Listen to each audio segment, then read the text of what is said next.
बुध हुए वक्री। जब भी कोई ग्रह वक्री अवस्था में आता है तो उसका बल बढ़ जाता है, उसके सामर्थ्य में, उसके प्रभाव में वृद्धि हो जाती है। वर्तमान में बुध मेष राशि में राहु के प्रभाव में है तथा यहां पर एक जड़त्व दोष में है, जिसके कारण बुध का जो बल है उसमें निर्बलता आ गई। अब बुध जब वक्री अवस्था में आएंगे तो किस प्रकार का परिणाम प्राप्त कराने वाले हैं। जय श्री गणेश, नमस्कार। मैं आचार्य संजय द्विवेदी। मेरे समस्त प्रबुद्ध दर्शकों का मेरे चैनल पर हार्दिक स्वागत है। नवग्रहों में युवराज बुध जो अपना समस्त प्रभाव त्वरित प्रदान करते हैं, इसीलिए बुध को क्विक रिस्पॉन्स प्लैनेट कहते हैं। अत्यंत शुभ फलदायी बुध का प्रभाव होता है। इस जगत का जितना भी व्यापार है, व्यवसाय है, इंडस्ट्रीज है, उनका समस्त कार्यकत्व बुध के पास है। लेखन जगत का कार्यकत्व, लेखा से संबंधित कार्यों का कार्यकत्व, डेटा से संबंधित कार्यकत्व, गायन वादन नृत्य से संबंधित कार्यकत्व, कला जगत का जितना भी कार्य है उसका कार्यकत्व बुध के पास है। इसी प्रकार से वाणी से संबंधित कार्य, ज्ञान से संबंधित कार्य, विद्या बुद्धि से संबंधित कार्य, शिक्षा से संबंधित कार्य, इन समस्त चीजों का कार्यकत्व बुध के पास है। अब वर्तमान में बुध मेष राशि में है, यहाँ पर ये राहु के प्रभाव में जड़त्व दोष में है। अब यहां पर बुध मेष राशि में वक्री अवस्था में जब आएंगे तो निश्चित रूप से बहुत कुछ अनुकूल प्रभाव मिलने वाला है। कारण क्या है? बुध राहु के बीच में अंशों का अंतर कम हुआ, जिसके कारण जड़त्व दोष का निर्माण हुआ। अब ये जड़ दोष जितना भी बुध का कार्यकत्व उन सबको जड़ कर देता है। जड़ का अर्थ है स्थिर कर देता है। तो जिन लोगों का व्यापार है, जिन लोगों का अपना कार्यक्षेत्र जिससे जो बुध से रिलेटेड कार्यक्षेत्र हैं, बुध से संबंधित कार्य करते हैं, वैसे इस जगत में जितना भी कार्य है उसमें कहीं न कहीं बुध का कार्यकत्व उपस्थित है। तो सभी का कार्यकत्व कहीं न कहीं एक स्थिर हो गया, एक मंद गति हो गई।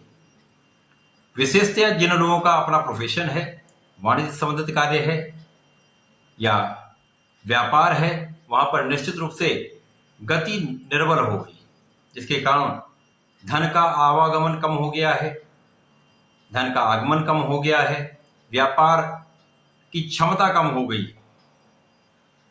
अब बुध जब वक्री अवस्था में आएंगे तो यहां पर ये अपनी विपरीत दिशा में गमन करना प्रारंभ करेंगे।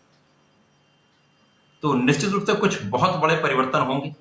आज मैं तुला राशि के लिए वक्री बुध का क्या प्रभाव रहने वाला है, किस प्रकार के लाभ मिलने वाले हैं, कौन सा भाव अत्यंत प्रबल होगा, कहां पर आप कितना लाभ ले सकते हैं, कहां पर समस्या आ सकती है, उसका क्या निराकरण है, संपूर्ण विश्लेषण मैं पूर्ण तर्क के साथ करने जा रहा हूं। प्रिय दर्शकों, ये राशिफल आपके चंद्र राशि पर आधारित है। जिन जातकों का तुला लग्न है उनको राशिफल अवश्य देखना चाहिए। तुला राशि शुक्राचार्य की राशि। यहाँ पर हमें यह भी देखना होगा कि किस राशि के लिए बुध का प्रभाव किस प्रकार का रहेगा। यदि कोई मित्र है और ये अनुकूल दशा में परिवर्तन हो रहा तो निश्चित रूप से ये अत्यंत लाभकारी होता है। थोड़े में बहुत कुछ मिल जाता है, परंतु यदि ये एक निर्बल भाव में हो रहा है या शत्रु राशि के साथ हो रहा है तो कहीं न कहीं इसका प्रभाव उतना अच्छा प्राप्त नहीं होता। अब तुला राशि शुक्राचार्य के साथ बुध का समस्त प्रभाव अति मित्रपूर्ण होता है, मित्रतापूर्वक होता है, तो निश्चित रूप से ये अच्छा प्रभाव मिलने वाला है। तुला राशि के लिए बुध भाग्य के स्वामी है तथा द्वादश के स्वामी है। भाग्य द्वादशेश का गोचर वर्तमान में सप्तम भाव में हो रहा है। सप्तम भाव यहाँ पर राहु के साथ बुध है, तो इन्होंने समस्त स्थितियों को जड़ कर दिया है। पहले से ही तुला राशि के जातकों का मानसिक क्लेश चल रहा है, कुछ स्वास्थ्य समस्याएं हो रही हैं, आपसी मतभेद हो रहे हैं, जीवन साथी के साथ तनाव चल रहा है, पार्टनरशिप में तनाव चल रहा है, कहीं न कहीं कार्यक्षेत्र, व्यापार, समस्त चीजों का लाभ उतना नहीं मिल पा रहा है। अब यहाँ पर जब इन कार्यक्षेत्र के कारक बुध ही पहुंच जाएंगे, वो भी जड़ दोष में पहुंचेंगे, तो निश्चित रूप से स्थिरता आ जाएगी, गति बिल्कुल मंद हो जाएगी। परंतु जैसे ही बुध वक्री अवस्था में आएंगे तो इनका गमन मीन राशि की ओर प्रारंभ हो जाएगा, अपने विपरीत दिशा में गमन करना प्रारंभ करेंगे। नॉर्मली सामान्यतः क्या होता है कि बुध जब भी गोचर करें तो इनका गमन आगे की ओर होगा, परंतु वक्री अवस्था में अर्थ ही ये अपनी गति को मंद कर लेंगे और एक घर पीछे का प्रभाव देने लगेंगे। अब यहां पर बुध सप्तम का प्रभाव तो देंगे ही, साथ ही साथ ये षष्टम का प्रभाव भी देना प्रारंभ कर देंगे। अब यहां पर ये द्वादश के स्वामी जो कि एक तर्क भाव है, तर्क भाव का फल देंगे तो निश्चित रूप से कुछ विशेष मिलने वाला है। सर्वप्रथम तो यहाँ पर आपके जीवन साथी के साथ जो समस्याएं हो रही हैं, स्वास्थ्य समस्याएं हो रही, वहां से बहुत कुछ आपको लाभ मिलेगा। आपसी संबंधों में मधुरता आएगी।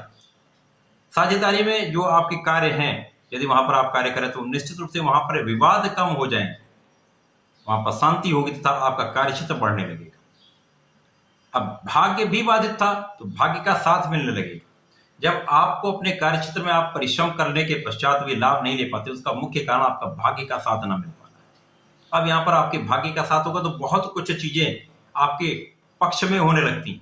तो भाग्य का साथ मिलने लगेगा तो कार्यक्षेत्र आपका बदलने लगेगा, कार्यक्षेत्र मूवमेंट आ जाएगा, आपका कार्यक्षेत्र बढ़ने लगेगा, प्रगति होने लगेगी, सफलता मिलने लगेगी। तो आपको धन का भी विशेष लाभ मिलने लगेगा। जो आपके पीठ पीछे शत्रु जो बन रहे थे, जो आपके कार्यों को नहीं बनने दे रहे, उनसे आप मुक्ति पा जाएंगे। ऋणों से बहुत कुछ आप मुक्त हो जाएंगे तथा यहाँ पर आपकी स्वास्थ्य समस्याएं कम होंगी, तनाव कम होगा, आपका कार्यक्षेत्र आगे बढ़ने लगेगा। भाग्य का पूर्ण साथ मिलने लगेगा तो घर वालों का, परिवार वालों का पूरा सहयोग आपके साथ होगा। अब आप परिश्रमी हो जाएंगे। जब परिश्रमी होंगे, आपका भाग्य भी साथ होगा तो निश्चित रूप से आपके कार्यक्षेत्र में आपको प्रबलता प्राप्ति होने लगेगी। कार्यक्षेत्र बढ़ेगा, धन का लाभ भी आप अच्छी मात्रा में कर पाएंगे। तो यहाँ पर बहुत कुछ जो एक बंधन की स्थिति थी वो बंधन खुल जाएंगे, आपको लाभ मिलने प्रारंभ होंगे। जो लोग विदेश में रहकर कार्य कर रहे हैं, विदेश से संबंधित व्यापार करते हैं, विदेश में रहकर कार्य करते हैं, उनके लिए ये समय बहुत अनुकूल रहेगा। यहाँ पर जो अचानक आपके कार्य में अवरोध आ गया था, एक बंधन की स्थिति आ गई थी, वो सब अवरोध हट जाएंगे। अब आपको लाभ मिलने लगेगा, आपका व्यापार भी प्रगति करने लगेगा, कार्य क्षेत्र में भी आपको सफलता मिलेगी। तो तुला राशि के लिए वक्री बुध का प्रभाव अत्यंत अनुकूल प्रभाव देने वाला है। विपरीत परिस्थितियों में भी आपको लाभ देने वाला है। यहाँ पर कहीं ना कहीं कुछ स्वास्थ्य समस्याएं रहेंगी क्योंकि राहु का गोचर है यहाँ पर, परंतु यहाँ पर षष्ठम के स्वामी के साथ जैसे ही बुध की युति होगी जो कि गुरुदेव बृहस्पति हैं, तो बहुत कुछ स्वास्थ्य समस्याओं से भी आप मुक्ति पा जाएंगे। आप अपने ऋण से भी मुक्ति पा जाएंगे, शत्रुओं पर भी विजय प्राप्त करेंगे। तो संपूर्ण रूप से यह समय आपके लिए अनुकूल रहे। तुला राशि के जातकों को नियमित रूप से भगवान भोलेनाथ पर जलार्चन करना चाहिए। प्रत्येक शुक्रवार को दुग्ध से अभिषेक अवश्य करना चाहिए। यदि आप ऐसा करते हैं तो निश्चित रूप से जीवन में बहुत प्रगति होगी, बहुत आपका धन भी बढ़ेगा, ऐश्वर्य बढ़ेगा। तो ऐसा करें, इसका लाभ लें। धन्यवाद, नमस्कार।